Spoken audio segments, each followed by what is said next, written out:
শুনুন সবাই, এই ঘোষণা সবার জন্য। বাদশার জারি করা ফরমানি হুমায়ুন পড়ছি।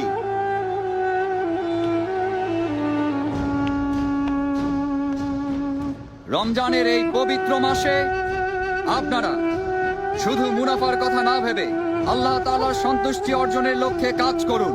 তার আদেশ মেনে চলার চেষ্টা করুন। বিশেষ করে রমজানে সবাই 5 ওয়াক্ত ফরজ নামাজ সব সময় জামাতে আদায় করবেন।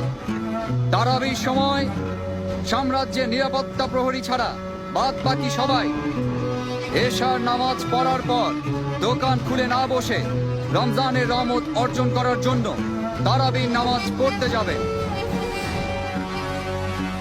যারা নামাজ না পড়ে দোকানে এসে ব্যবসা করবে তাদের কঠোর শাস্তি দেয়া হবে।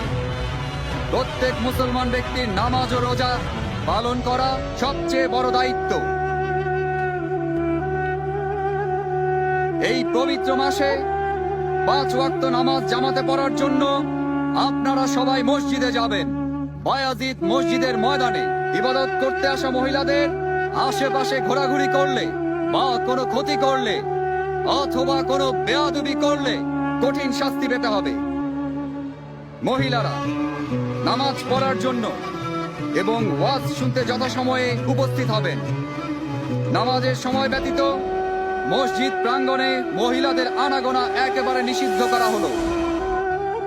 মুসলিম এবং অমুসলিম কেউই দিনের বেলা জনসম্মুখে কোন রকম খাদ্য গ্রহণ করবেন না, পানি পান করবেন না।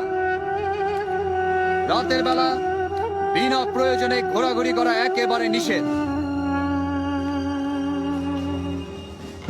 মহল্লাবাসী, ব্যবসায়ী এবং বাকি সবাই নিজেদের দোকান এবং বাড়ির আঙ্গিনা সব সময় পরিচ্ছন্ন রাখবেন। নিজের আশেপাশের পরিবেশ পরিচ্ছন্ন রাখার পাশাপাশি নিজেরাও পরিষ্কার পরিচ্ছন্ন থাকবেন। কাউকে বিরক্ত করা অথবা একে অন্যের ক্ষতি করা থেকে সবাই বিরত থাকবেন। যদি কেউ মহান আল্লাহ তাআলার আদেশ বিরোধী কাজ করেন, বাদশার জারিকৃত ফরমানের সত্ত্বেও কোনো অবৈধ কাজ করেন, তাকে যথোচিত শাস্তি দেয়া হবে।